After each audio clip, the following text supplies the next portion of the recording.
Escape de Nueva York, el otro Halloween de John Carpenter.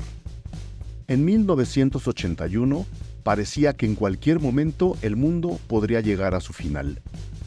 Los temores surgidos de la Guerra Fría y la división del mundo simbolizada en el Muro de Berlín, así como el resurgimiento de las políticas de derecha y sus gobernantes ególatras y pedantes, fueron representados de muchas formas, pero nunca como lo hizo John Carpenter en Escape de Nueva York.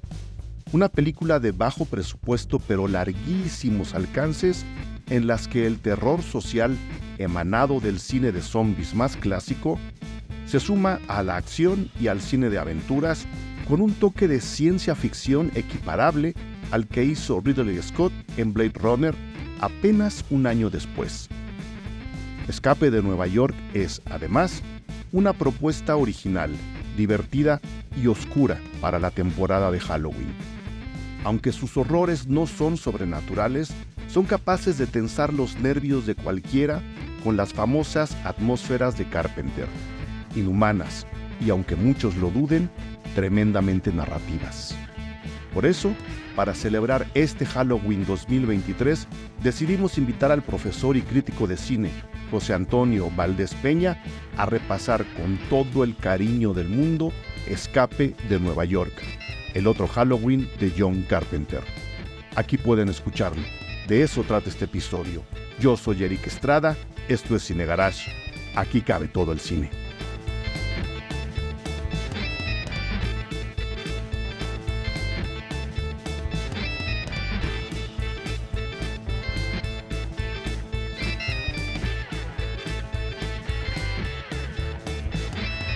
Mi estimadísimo José Antonio Valdés Peña, no sabes de verdad el gusto. Me da mucha vergüenza darte lata. Sé que eres uno de los críticos de cine más perseguidos de este planeta. Además, eres un profesor extraordinario dentro y fuera de la academia formal, porque no solamente das clases, ahora nos dices dónde, por favor, en una universidad. Diriges la carrera de cine, ¿verdad?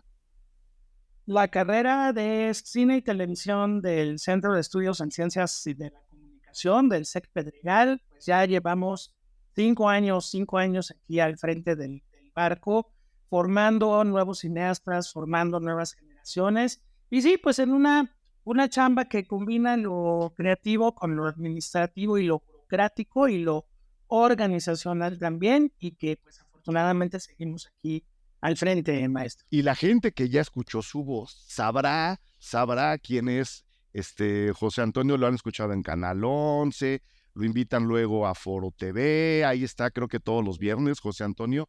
De verdad me da mucho gusto que estés en los micrófonos en el Garage para hablar de una película, lo voy a poner así, menospreciada, Escape de Nueva York.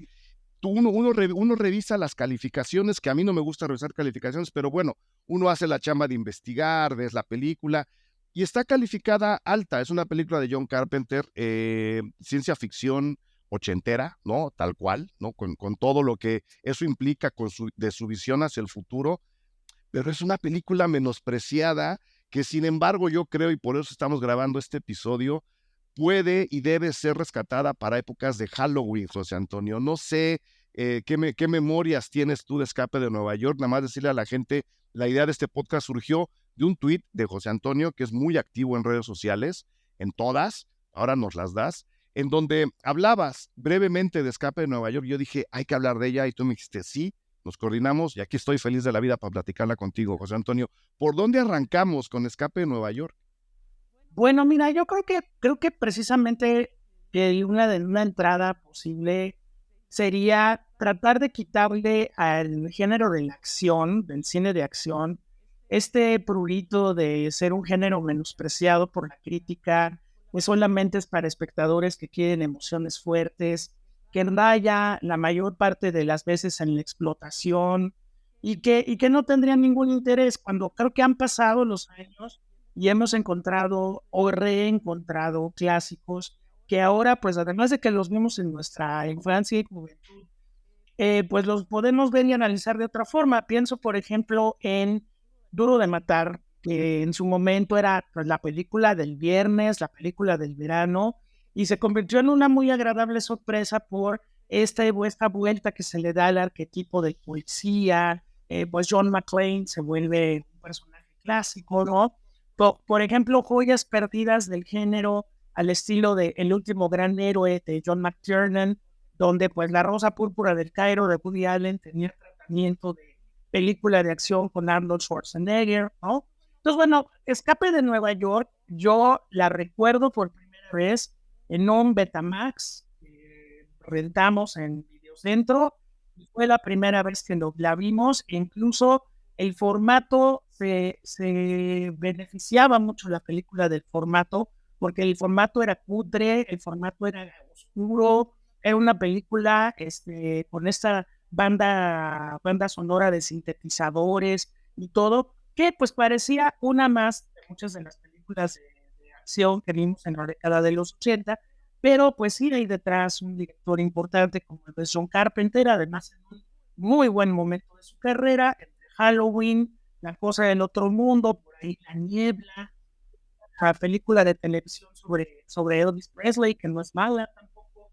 Entonces, ahí hay un director, ahí hay un actor como Kurt Russell y otros actores más increíbles que hay en la película. Entonces, yo la recuerdo así, como esas películas de los 80 que nos tocó ver en el Betamax y que se nos quedaron un poco en la memoria. Y bueno, con el paso del tiempo, pues el tiempo generalmente suele poner las cosas en su lugar. Pues creo que Escape de Nueva York es una película que ahora es de culto, ahora es una película donde podemos entender precisamente esto de la película de culto, donde además compartió tiempo y espacio con otras obras de culto. Digo, el caso más importante un año después de Escape de Nueva York llega Blade Runner, y Blade Runner sufre una suerte más o menos igual, ¿no? De ser un clásico que se vuelve clásico en los Betamax, no en el cine.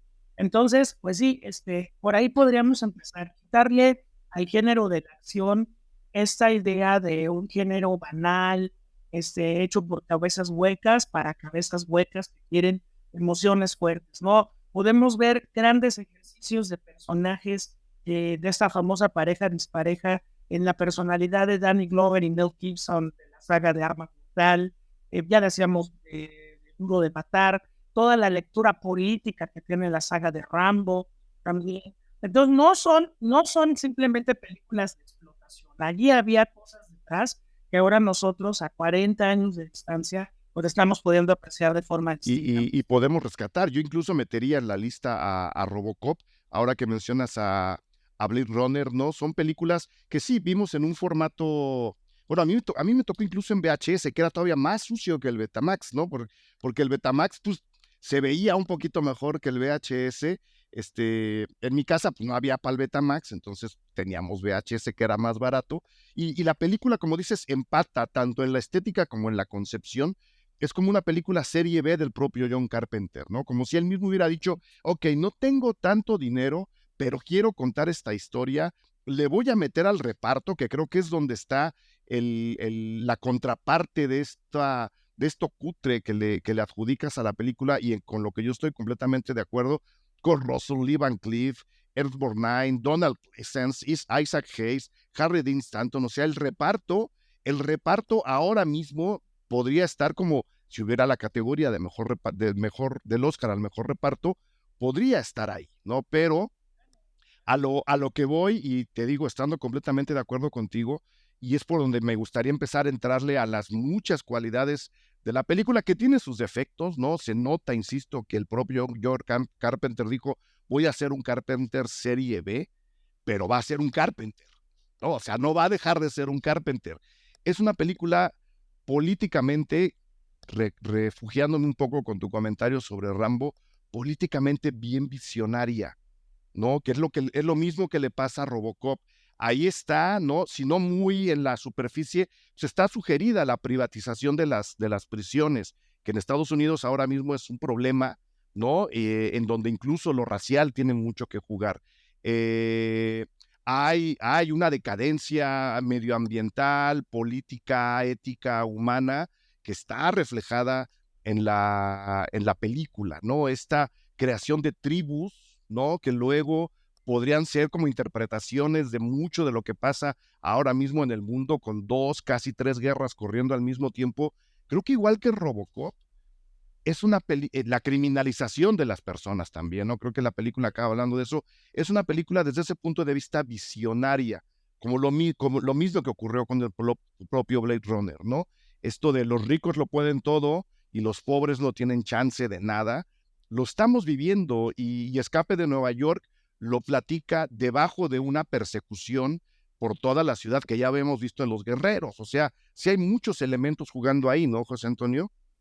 Sí, claro, además vale la pena reconocer el talento de un director que formó nada más que pues él no hizo Taxi Driver, él no hizo Apocalipsis Now, El Padrino, pero forma parte de la generación de los 70. O sea, John Carpenter es un egresado de Escuela de Cine de la Universidad del Sur de California, un cuate que trae la formación de haber visto el cine de Howard Hawks, de John Ford, de Alfred Hitchcock, un cuate que empieza pues de una forma muy arbitraria con una película de ciencia ficción que se llama Dark Star y donde después empieza estos ejercicios de cine violento, de cine de explotación, géneros que, bueno, Carpenter ha logrado tocar como el thriller policíaco, la película de terror abiertamente. Y pues ahí, por ejemplo, tenemos un previo que me parece muy interesante, que es Masacre en la Crujía 13.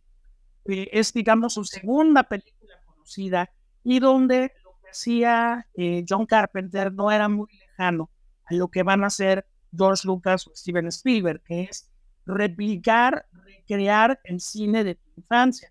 Para quienes no conozcan, Masacre en la Crujía 13 es un remake urbano de los 70s, tal cual, de la película Río Bravo de Howard Hawks, donde un sheriff, que es John Wayne, agarra a un grupo de malvados, los tiene encerrados en su cárcel y de pronto los secuaces de estos malvados van a ir al pueblo y obviamente van a acabar con todo para liberar a su compañero. Entonces el alguacil tendrá que entender que el trabajo en equipo vale la pena para poder tomar las fortalezas de cada uno de sus compañeros y él mismo hacerse fuerte para poder acabar con esta amenaza. Nada más que, pues lo que es en un pueblo del viejo oeste con Ricky Nelson y Dean Martin y John Wayne, pues acá se convertía en una película de serie B durísima, violentísima, que también anticipa en buena medida Los Guerreros de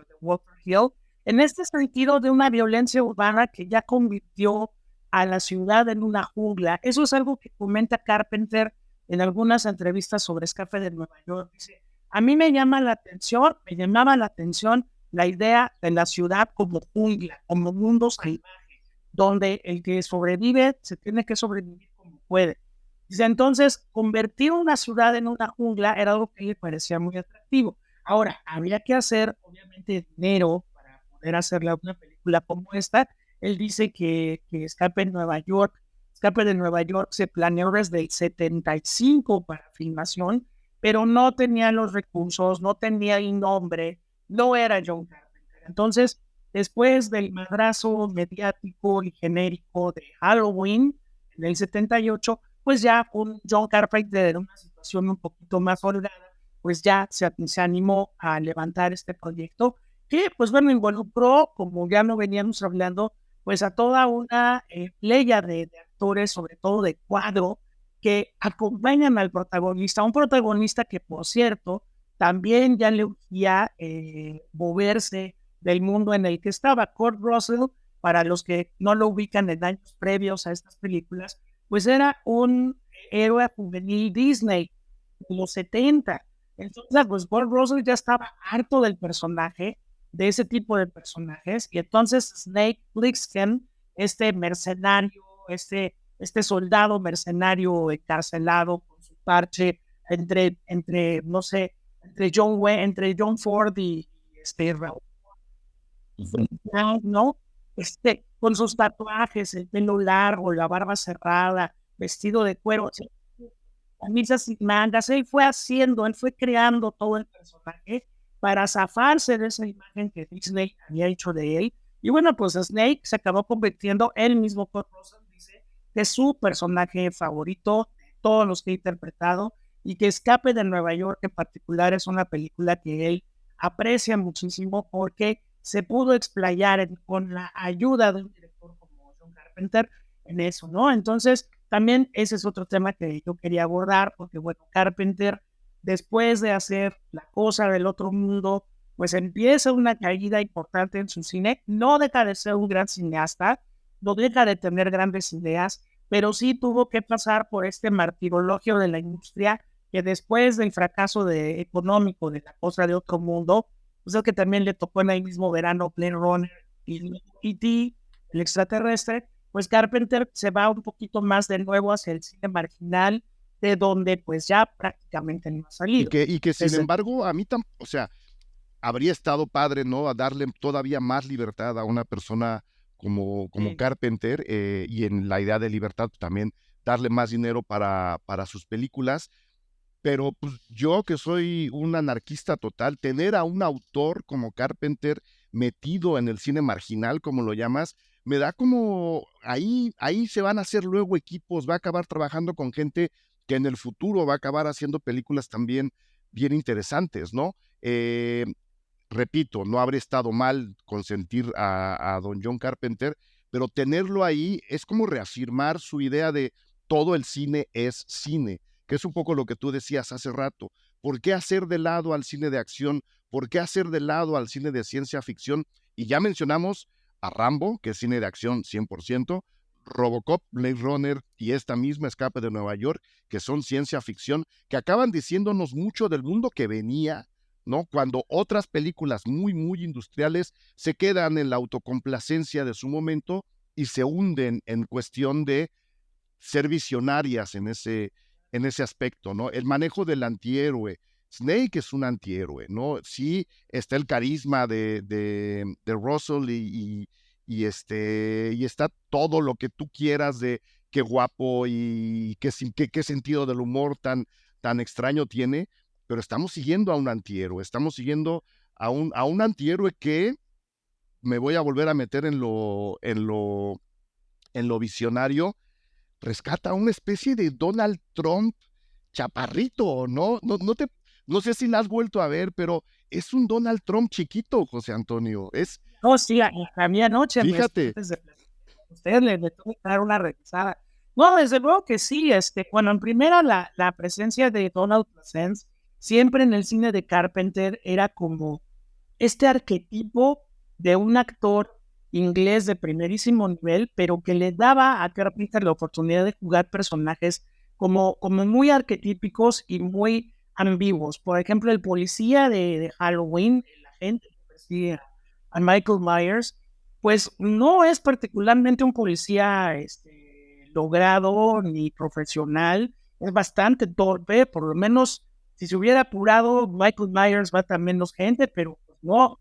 Y en el caso de otras películas, por ejemplo, en la del Príncipe de las Tinieblas, pues Donald Pleasence otra vez es esta figura de investigador, hombre, o una especie de Jaime Maussan del satanismo, ¿no? Aquí en Escape de Nueva York, en otra entrevista dice John Carpenter, dice, yo lo que quería en el personaje del presidente de los Estados Unidos es crear al hijo que hubieran tenido Ronald Reagan y Margaret Thatcher. Obviamente una aberración, un monstruo, ¿no? Y bueno, aunque nuestro héroe pues tiene la misión de rescatar al presidente porque se le ha prometido también la libertad, y bueno, pues él utilizará todos los medios posibles para hacerlo. Decía, me gustaba esta imagen de este presidente, obviamente neoliberal, tecnócrata, que ve solamente la lana, que no ya lególatra, ¿no? Traicionero, etcétera, etcétera. Dice, y ponerlo en este ambiente de una ciudad prisión, es decir, que va a llegar un momento en que el índice de criminalidad sea tal y las prisiones ya no van a ser recintos, ya se van a convertir en ciudades prisión, ¿no? Entonces, estas ideas que tiene Carpenter son importantes también porque, bueno, hay que recordarle a la generación más joven, las generaciones más jóvenes no vivieron a Ronald Reagan, no vivieron a Margaret Thatcher, pero estamos viviendo los últimos años de una guerra fría entre la Unión Soviética y el mundo capitalista, que también tenía estos visos de en la presencia del gobernante implacable, ¿no? O sea, el título de la Dama de Hierro, Margaret Thatcher se lo ganó a pulso, claro, con políticas sociales durísimas, terribles, inflexibles, muy costosas a nivel social. Y bueno, Ronald Reagan volvió a tener al mundo durante esos 8 años al borde de una guerra nuclear y con movimientos geopolíticos en el Medio Oriente. Un hombre que le cantaba el cine y se atreve a ponerle a su programa espacial el título de Guerra de las Galaxias, ¿no? En ese sentido estamos Bueno, hablando lo quisieron matar también para recordarle a las generaciones, o sea, es uno de los atentados más recientes en la historia de Estados Unidos, ¿no? Y además por un tipo que estaba obsesionado con Jodie Foster en el Driver. O Exactamente. sea, el cine tiene mucho que ver con la era Reagan.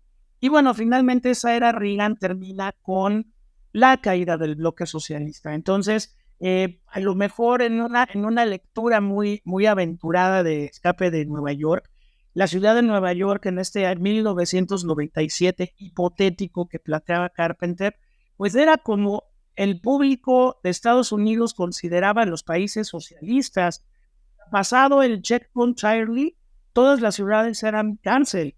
Praga, Varsovia, Moscú, eran ciudades cárcel, ¿no? Entonces, hay una lectura muy interesante todavía de ese mundo dividido en una cortina de hierro y un mundo capitalista, que también se puede aplicar muy bien en Escape de Nueva York. Entonces, yo lo que siento es que al estar siempre al filo entre una película de acción y una película de terror, Escape de Nueva York tiene la oportunidad de hablar de estos miedos sociales, de estos personajes, de estas corrientes ideológicas y políticas que le pegaron al filmarse en el año 81, que es el año del atentado contra Reagan.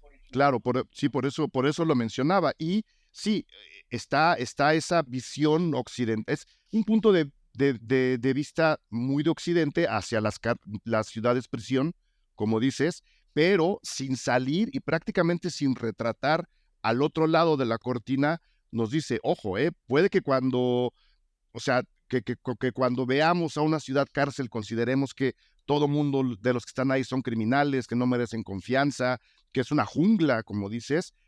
Eso no significa que el lado de afuera esté lleno de gente, buenas personas, y que sea el mejor sistema económico de vida, porque los dos son igual. O sea, vamos a recordar algo, por ejemplo, a Snake se le contrata para rescatar al presidente de los Estados Unidos, cuyo avión, es avión o helicóptero, cuyo avión se estrella en la ciudad de Nueva York. Él iba a una convención, evidentemente trae su portafolio lleno de cosas muy importantes, y le dicen a Snake, por favor ve y rescátalo, pero su por favor es, 1, a condición de tu libertad, y 2, te vamos a hacer unos implantes en la cabeza que si no nos haces caso, vas a explotar. Es decir, ninguno de los dos lados es bueno. Y eso me gusta mucho de Escape de Nueva York. O sea, es ahí donde yo digo, sí, es un John Carpenter con muy poco dinero, pero sigue siendo un Carpenter. La película es igual de desoladora que The Thing y es igual que de desoladora que Halloween, pero en el cine de acción, ciencia ficción apocalíptica. Hay un momento en la película donde de pronto todo sale mal. Digo, vamos a tratar de spoilear lo menos posible. Pero hay un momento donde todo sale mal y parece que ya el rescate es absolutamente inútil. Entonces este mundo de afuera entra en contacto con Snake y le dice, maestro, pues es que entonces no estás cumpliendo con tu trato. Oye, no, pero es que pues mira, ya se lo llevaron a otro lado, yo ya llegué aquí, ya. No, entonces, pues pues si no regresas con el presidente ahora, no vas a quedar libre, te vas a morir. Entonces, siempre hay con este antihéroe todo. Claro, o sea, siempre hay con el héroe de Escape de Nueva York la posibilidad de que si no lo eliminan estas tribus de la cárcel, lo elimina el mundo de afuera. Por eso no tiene nada que perder Snake. Ahora, hay una relación muy importante que Carpenter crea visualmente. Hay una tecnología que abarca esta ciudad prisión. Entonces, desde el punto de vista de los celadores, de quienes la dirigen, estamos hablando de iniciativa privada, eso es importante mencionarlo. Hay un mapa 3D increíble, bueno, 3D para el 81 hacen 3D estilo Atari. 3D estilo Atari, de Tron, me acordé de Tron también, donde pues ves la cárcel centímetro a centímetro y todo esto.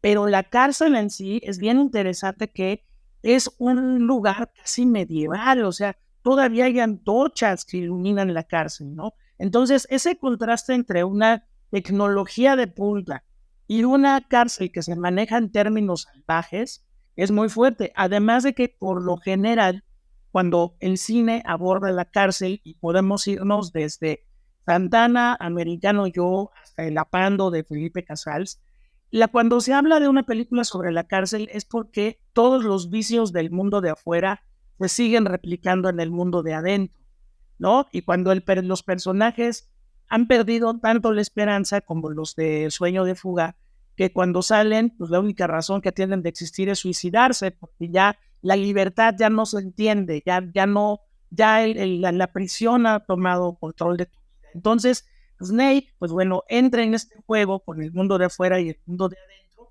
y lo que vemos es, pues prácticamente yo me atrevería a decirle un safari, ¿no? O sea, es un safari. El tipo tendrá que ir recorriendo pruebas, tribus, animales, bestias salvajes, para tratar de llegar a rescatar a un tipo que pues no es tampoco muy rescatable, porque es un monstruo, nada más que es el monstruo más poderoso del mundo, y traía un portafolio lleno de cosas que, además, irónicamente, cuando tiran el avión, irónicamente el presidente iba a una junta para la paz mundial, ¿no? Entonces, esas cuestiones irónicas que mete Carpenter son muy ricas. Y bueno, Donald Pleasence hace una joya de presidente de los Estados Unidos, que es eso: rastrero, tramposo, doble cara, ególatra, es un mentiroso, ¿no? Entonces, eso también está padre. O sea, no ir por la víctima, no ir por la víctima perfecta, sino ir por alguien que moralmente debería ser eliminado, ¿no? Entonces, bueno, en ese momento Carpenter, ¿qué hace? Que juguemos nosotros con Snake la carta de, no, a mí me preocupa más que este güey salga y se libere a que rescate a ese presidente que, ¿no? Entonces, esos son precisamente juegos morales que juega Carpenter, ¿no? Y uno está verdaderamente contento durante toda la película. Yo soy Eric Estrada, director editorial de Cine Garage. Quiero invitarles a que se sumen al perfil Patreon de Cine Garage en www.patreon.com/Cine Garage, y así poder disfrutar de todo el contenido exclusivo que generamos para ustedes, que con su apoyo hacen posible el podcast Cine Garage. Ahí hacemos crítica a los estrenos tanto en cine como en streaming. Les damos entrevistas con los realizadores y realizadoras, y por supuesto descuentos a nuestros talleres y a nuestros cursos. En esta ocasión, mil gracias a Armando Bautista, Pablo Cimbrón, Aarón Sánchez, Lucía Hernández, Mónica Martínez, César Ocampo Rodríguez, Jesús Muñoz, Mario Alcázar, Josefa, Adrián Guzmán Gaitán. Ellas ya son parte del perfil Patreon Cine Garage, ya disfrutan de todo el contenido exclusivo que ahí se encuentra. Ahí les esperamos. Suscríbanse en www.patreon.com/Cine Garage.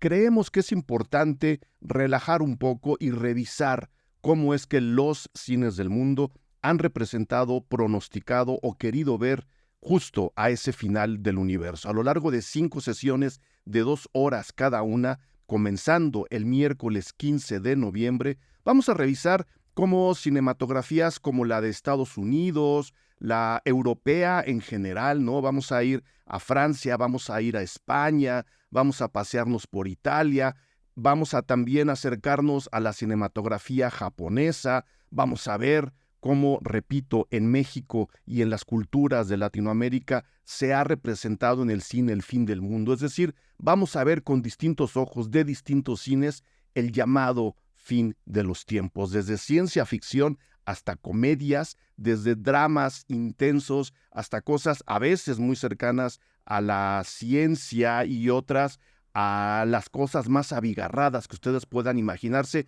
Vamos a recorrer, repito, a lo largo de 5 sesiones de 2 horas cada una, el final de los tiempos, el cine y el fin del mundo. Ya pueden inscribirse, iniciamos el 15 de noviembre, terminamos un poquito antes de las vacaciones de diciembre y va a estar la cosa muy, muy divertida. Vayan directamente a www.cinegarage.com, ahí encontrarán la información.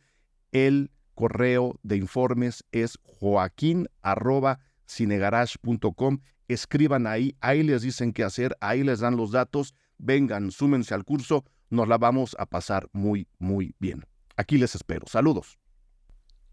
Hay algo que me intriga y me gustaría saber tu opinión, José Antonio.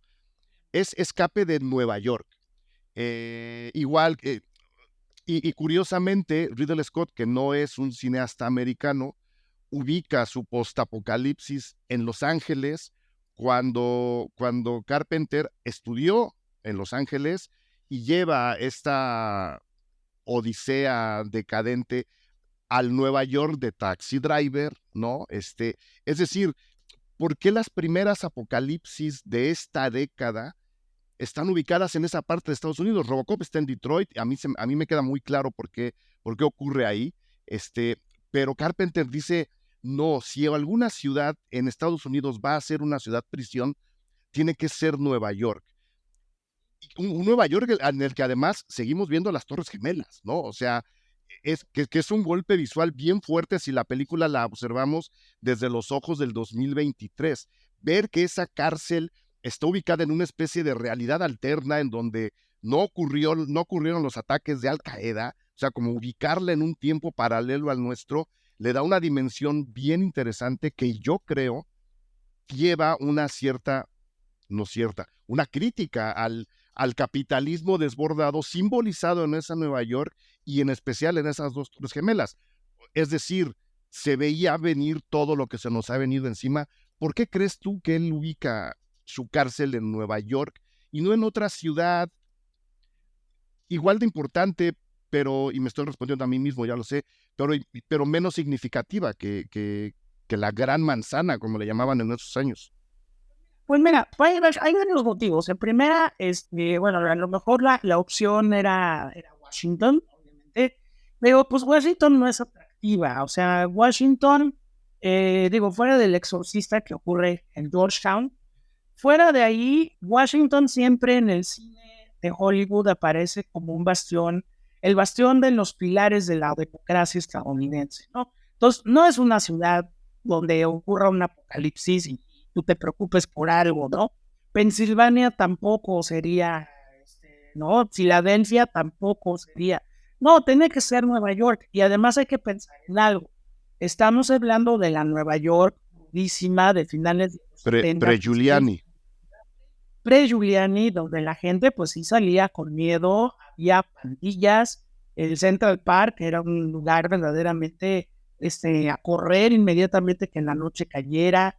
Viene una crisis de narcotráfico terrible, viene el VIH también. Entonces son una suma de miedos lo que hacen de la ciudad de Nueva York este monstruo que va creciendo sin control y que es el Nueva York, que lo pusiste muy bien en la mesa, Eric, de Taxi Driver. O sea, el Nueva York, no el Nueva York de las librerías de Woody Allen y los museos, no, el Nueva York de los negros, de los latinos, de los barrios jodidos, de la policía ejerciendo brutalidad de tiempo completo, una Nueva York pre-Giuliani donde sí no se podía vivir en paz, pero también no podías vivir en otro lugar. O sea, New York seguía siendo ese gran momento de las artes, de la cultura, de la urbanización, pero aquí, pues bueno, en el caso de Escape de Nueva York se ha convertido ahora en una prisión. Nueva York y todo lo que ella significa se han completamente tergiversado y convertido en una distopía.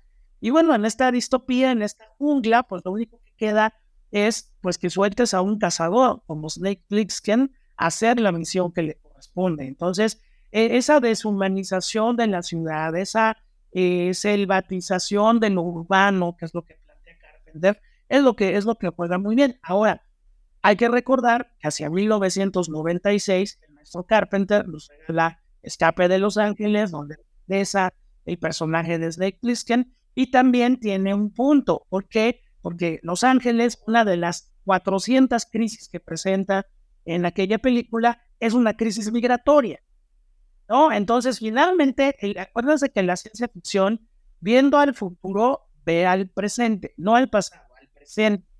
Entonces, si ya habíamos hablado de una urbanización fuera de control, de las ciudades prisión, de la violencia desatada, eso Blade Runner y Escape de Nueva York y muchas películas más lo van a abordar, y es la realidad que estamos viviendo ahora. Ahora, Nueva York ahora es una ciudad segura, Nueva York ahora es una ciudad que se puede ver de muchas formas, pero hay que tomar en cuenta, y aquí yo lo quiero hilar precisamente con el agente Murphy y su mundo en RoboCop, que bueno, finalmente la ley se impone a base de la violencia desatada. RoboCop fue una de las últimas películas que recibieron el adjetivo de fascistas, ¿no? Porque RoboCop, y desde la imagen de Paul Verhoeven, se planteaba que la única manera de acabar con el crimen era descuartizar al crimen. No había de otra. Entonces, aquí, hablando de esas ciencias ficciones y de lo que pasa en la vida real y lo que pasa en la imaginación, pues Giuliani hizo algo terrible. O sea, si lo ponemos en términos de derechos humanos, fue terrible. Fue la única manera de controlar a la ciudad. Entonces, ¿a qué precio los seres humanos tienen que entender que pueden vivir en paz? A costa de tolerancia cero.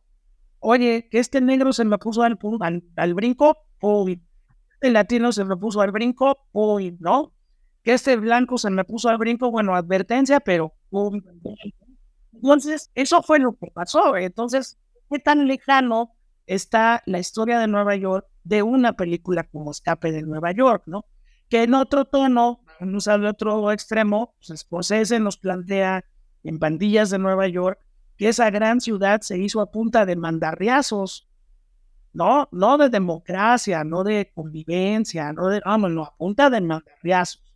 Y los únicos que ganaron fueron los que ganaron, y ni ganaron porque se acabaron dividiendo. Todos perdemos, ¿no? Todos perdemos, que es como una especie de sino, de destino que se cierne sobre esa ciudad que es símbolo de muchas cosas. A mí por eso me gusta justo, exacto, el símbolo en el que la Estatua de la Libertad es ahora una torre de vigilancia, ¿no? Es una torre policial en donde están viendo que nadie se aviente al agua para salir de ese Alcatraz gigantesco, ¿no? Piensa en esa imagen del Padrino 2 cuando llega el barco con los migrantes sicilianos y se ve la Estatua de la Libertad como el símbolo de, bueno, ya llegaste al país de la libertad y las oportunidades, y aquí es una Estatua de la Libertad que funciona como Big Brother. También hay algo muy padre, y eso fue una idea de Carpenter. Si no conocen el póster original, googleenlo, chequenlo como imagen. Es muy interesante esta idea de, se ve la ciudad, se ve el personaje de Snake corriendo, y detrás de él la cabeza de la Estatua de la Libertad cercenada, tirada en el pavimento. Pues decía Carpenter, la gente salía y me reclamaba, oye, nunca vimos eso en la película. Dice, no, pero la idea es muy interesante. O sea, ¿qué más bastión de los Estados Unidos hay de la Estatua de la Libertad que la decapites y la dejes tirada, desmembrada? Es un juego simbólico. Es un juego muy simbólico. Digo, a mí me hubiera encantado también ver la escena, pero no hace falta. O sea, la idea de Carpenter está ahí. O sea, este es un país cuya democracia y libertades han perdido la cabeza. Ahora forma parte del cascajo del pavimento. Entonces, bueno. Luego vino Cloverfield y nos dijo, a ver, en este otro fin del mundo, aquí sí te voy a decir quién le corta la cabeza a la Estatua de la Libertad, ¿no? Bien, exactamente, pero pues chequen los 4 años de gobierno de Trump. O sea, era un estatus de Escape de Nueva York o de Escape de Los Ángeles. O sea, nada más hace falta que aparezca uno de estos falsos profetas, gobernantes de cualquier historia cyberpunk, para que de verdad nos pongamos a temblar, porque son cuando estas películas acaban teniendo un valor extra cinematográfico. Pues Argentina está levantando la mano mientras estás diciendo esto, José Antonio. No, claro, ¿quién va a sobrevivir a eso? Pues solamente los que se pongan como Snake Plissken. Claro, los antihéroes.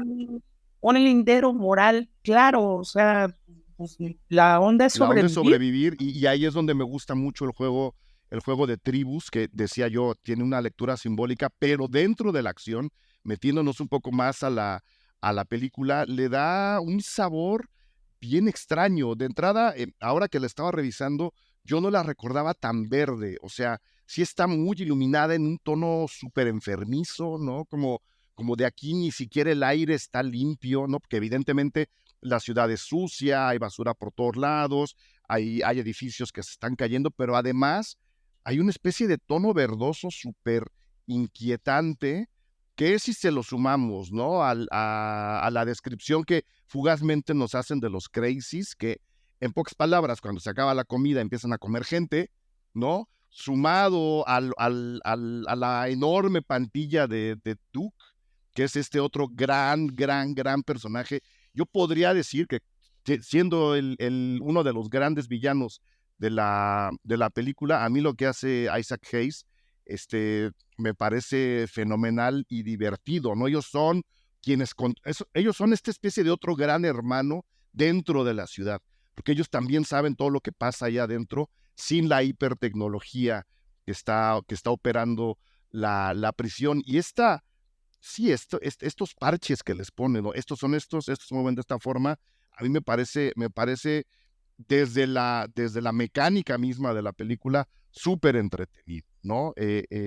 Visualmente, repito, es muy enferma y visualmente es de una decadencia brutal. El hecho de que el coche de The Duke tenga unas lámparas, ¿no? Con cristales colgadas arriba de los faros de uno de los coches más ochenteros que ha habido en la vida. No sé cuál sea la marca, pero así eran los coches en los 80. A mí se me hace de un tacto y de un estilo realmente sobresaliente, José Antonio.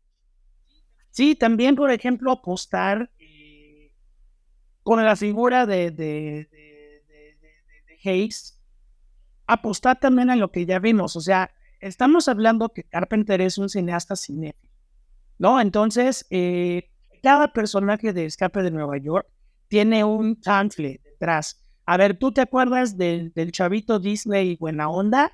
Pues ahora es Steve, ¿no? Ahora es Snake.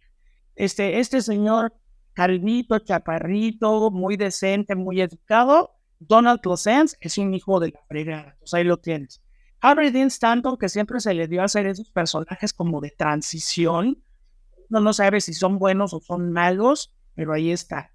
Ernest Borgnine, pues obviamente una leyenda de Hollywood haciendo el papel del taxista, ¿no? Del cabby, ok. Pero de pronto aparece Hayes y te lleva a que, pues te acuerdas de Shaft, obviamente. Y como, por ejemplo, en Shaft está hecha 11 años antes que Escape de Nueva York, Shaft te planteaba ya un antihéroe afroamericano, rudísimo, y que, pues bueno, finalmente eso también provocó toda una línea de cine de explotación en los 70. Entonces, ahora lo tienes de villano, y también hay esta idea de Carpenter que se repite en La cosa del otro mundo, donde el hombre blanco anglosajón y el hombre afroamericano tienen un encontronazo. No vamos a spoilear de qué manera, porque aquí, bueno, aquí es muy claro que él es el villano y Christian es el héroe, y de ahí de alguna manera tiene que surgir. Pero en la cosa se vuelve algo infinitamente más complejo. Los dos últimos sobrevivientes de la cosa son negro y blanco. En un momento donde la cuestión racial en Estados Unidos no está resuelta, pero ni de lejos. Entonces también Carpenter va pensando en estos arquetipos y a ver, le pudo haber dado el papel de villano a, ¿qué te gusta? John Travolta, ¿no?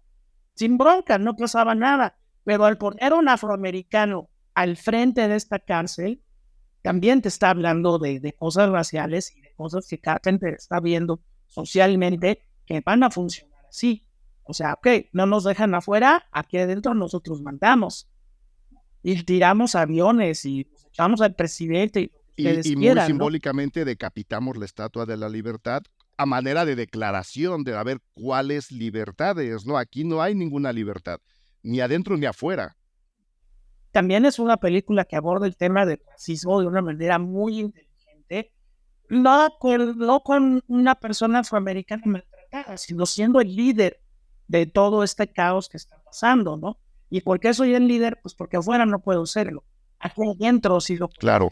Sí, esos detallitos que tiene la película, yo estoy muy de acuerdo contigo en ese tono verdoso, mugroso que tiene la historia y que nos lleva precisamente a esas creaciones de atmósferas que los directores de terror saben hacer. O sea, antes un buen director de horror, antes de plantearte el monstruo, te plantea una atmósfera enfermiza. Sí, porque no es mucha gente que no haya visto la película, que además está disponible en muchos lados.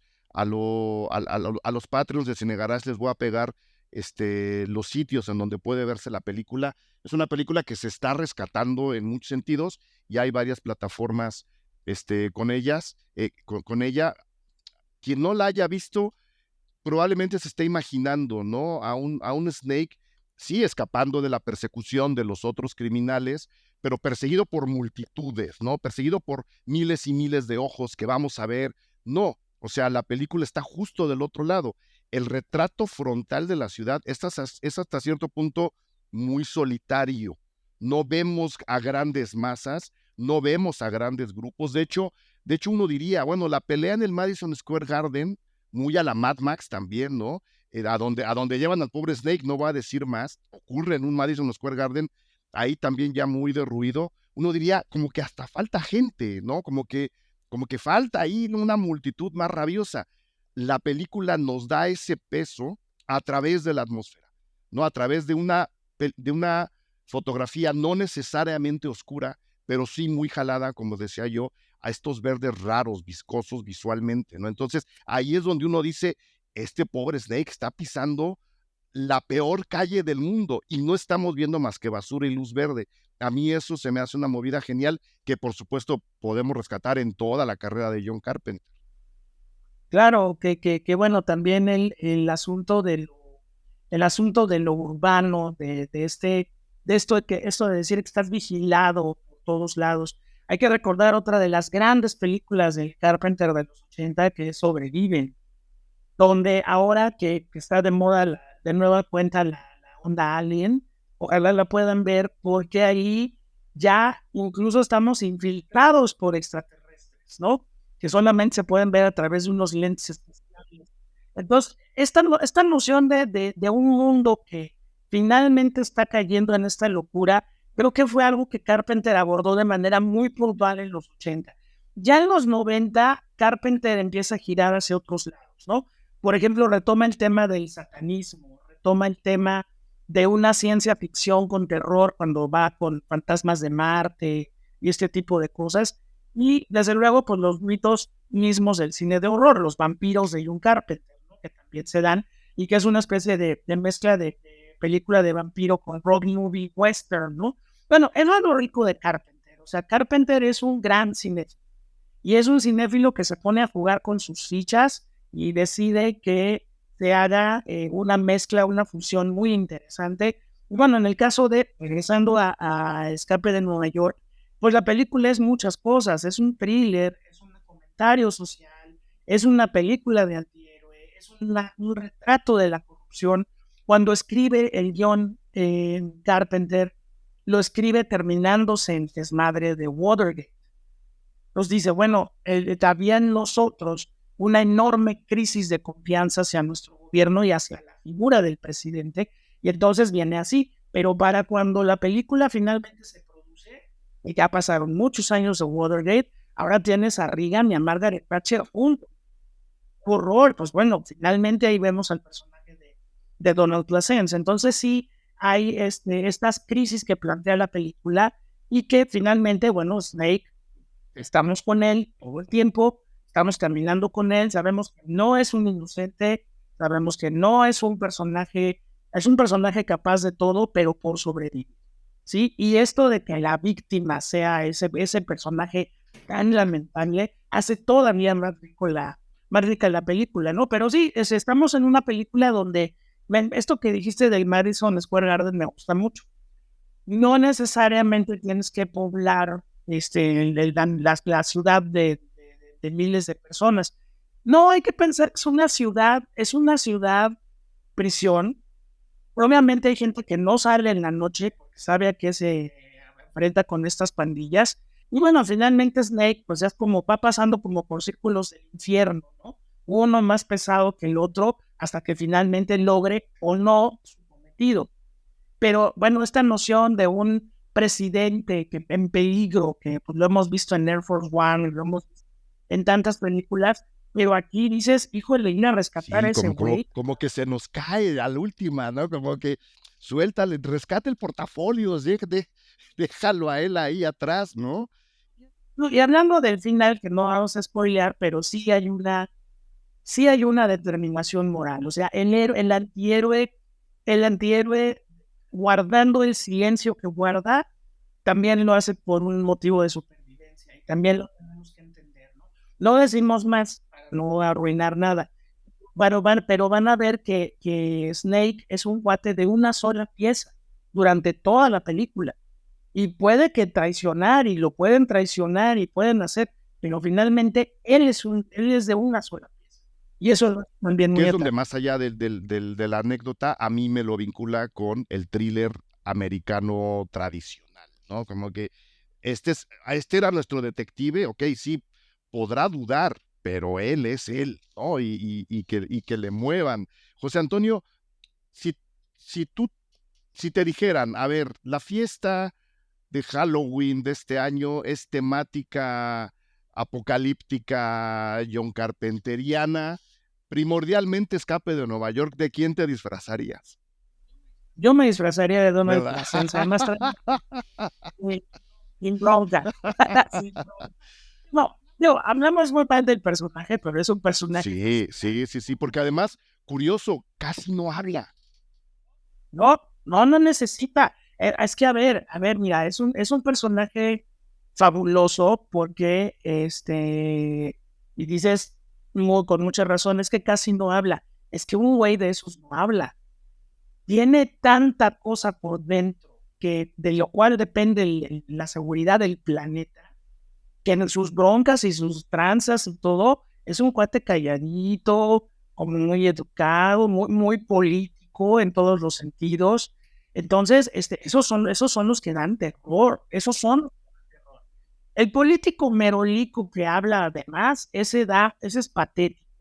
Pero los verdaderos políticos, pensando por ejemplo en un Giulio Andreotti, allá en Italia, el Divo, bueno, la gente le tenían O la propia pavor. Margaret Thatcher. Por la propia Margaret Thatcher, pero por ejemplo, Giulio Andreotti era de los cuates que te llegan y te saludan de mano y te abrazan, y a la salida tu coche vuela con un explosivo, ¿no? Pues bueno, aquí estamos hablando de un personaje muy complejo, muy rico, muy bien Uf, interpretado sí, por los sí. adentro, para adentro, para adentro, y claro, no habla porque si usted ha tenido algún contacto con la clase política, maestro, los verdaderamente buenos profesionales se callan la boca, porque saben mucho y no tienen por qué levantarlo. Las cacayacas y las chachalacas Por son todos otra. lados, están por todos lados. Sí, si yo me disfrazaría, pues me disfrazaría de presidente. Sí. Muy bien. Yo buscaría un coche como el de Isaac Hayes y llegaría, o sea, ya, o sea, yo con eso sería feliz. José Antonio, mil gracias por la plática. ¿Dónde te puede ver y admirar la gente como lo hago Y yo? bueno, pues en mis redes, pues aparezco, le voy a poner aquí al maestro por escrito, aparezco como @cinefilofreak, y bueno, pues ahí es donde estamos en Facebook, Instagram, Twitter, bueno, X, y también en Threads, En Threads también, sí. ¿Dónde nos pueden escuchar? Bueno, por el momento solamente cuento con la opción maravillosa de ser radio de la universidad, y tenemos un programa todos los martes que es Miradas al Cine a las 2 de la mañana, donde pues hablamos de todo lo que queramos. Que se puede ver por Puede internet. ver por internet, está el podcast también, búsquenos ahí como Miradas al Cine en radio, y ahí está. Pues estoy en Canal 11 todas las mañanas de los viernes, bien temprano, 10 para las 7, ahí estamos, con un espacio de cine que ya va a cumplir 20 años. Sí. Estoy en las noches con el señor Pepe Cárdenas en Uno TV, también con un pedacito de su noticiero. Cinemanía, pues ahorita me ha dado la oportunidad de impartir seminarios gratuitos de entrada libre Ya hicimos Kurosawa, ya hicimos Buñuel, ahorita estamos con Hitchcock. ¿Qué más? Bueno, con el maestro Leo Zuckerman, de repente estoy invitado para hablar de diferentes temas, con la señora Janet Arceo también, los jueves en la mañana. Todo bueno, pues Estás por todos lados, José estoy dando Antonio. curso en Cineteca, en Insight, entonces bueno. Está bien. Ahí andamos. Está bien, qué bueno que andas por todos lados, así no te perdemos la pista. Aquí en el SEC Pedregal, pues también los esperamos para, si están interesados, no necesariamente en cine, también hay comunicación, publicidad, mercadotecnia, relaciones públicas, diseño de moda, diseño gráfico. Pues aquí estamos y si quieren venir a conocernos, acá punto hay CCH Sur, aquí estamos en el Pedregal. Muy bien. José Antonio Valdés Peña, para todos ustedes, Escape de Nueva York, les repito, aquí les voy a poner en qué plataformas está. Mil gracias. Nos vemos pronto, José Antonio. Así sea. Gracias por escuchar Cine Garage. Si nos escuchas en Apple Podcast, regálanos una reseña para que más gente descubra este podcast. Suscríbete a Cine Garage siguiéndonos donde sea que escuches este programa para enterarte de nuestros próximos episodios. Cine Garage es parte de Sonoro. Ingresa a sonoromedia.com para escuchar más de los podcasts que aquí se producen.